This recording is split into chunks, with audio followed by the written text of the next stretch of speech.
Hello നമസ്കാരം. അജയൻ്റെ രണ്ടാം മോഷണം എന്ന ചിത്രത്തിൻ്റെ ഫസ്റ്റ് ഡേ കേരള കളക്ഷൻ റിപ്പോർട്ടാണ് ഇന്നൊരു വീഡിയോ ഭാഗത്ത് ഉൾപ്പെടുത്തിയിരിക്കുന്നത്. വീഡിയോയിൽ മുൻപ് വീഡിയോ ലൈക്ക് ചെയ്യുക, ചാനൽ സബ്സ്ക്രൈബ് ചെയ്യുക. ഈ വരുന്ന സെപ്റ്റംബർ മാസം ധാരാളം ചിത്രങ്ങൾ OTT റിലീസ് ചെയ്യാൻ പോവുകയാണ്. നമ്മുടെ ചാനൽ ഭാഗം പരിശോധിച്ചാൽ നിങ്ങൾക്ക് കാണാം.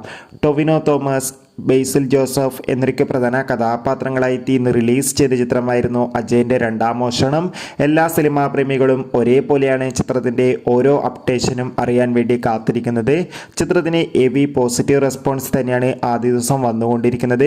മികച്ചൊരു ബുക്കിംഗ് തന്നെയാണ് ഇപ്പോഴും നടക്കുന്നത്. അതുകൊണ്ട് തന്നെ ഏവരുമേറെ ആകാംക്ഷയോടെയാണ് ചിത്രത്തിൻ്റെ ഓരോ കളക്ഷൻ റിപ്പോർട്ടും അറിയാൻ വേണ്ടി കാത്തിരിക്കുന്നത്. ഇപ്പോൾ ചിത്രത്തിൻ്റെ first day Kerala box office collection റിപ്പോർട്ടൊക്കെ പുറത്തുവന്നിരിക്കുകയാണ്. ചിത്രത്തിന് ആദ്യ ദിവസം മാത്രം കേരളത്തിൽ നിന്ന് ഏകദേശം 2-2.5 കോടിക്ക് മുകളിൽ കളക്ഷൻ ലഭിക്കുമെന്നാണ് ട്രാക്കിംഗ് റിപ്പോർട്ടുകൾ സൂചിപ്പിക്കുന്നത്. കാത്തിരിക്കാം ചിത്രത്തിൻ്റെ ഒഫീഷ്യൽ കളക്ഷൻ റിപ്പോർട്ടിനായി.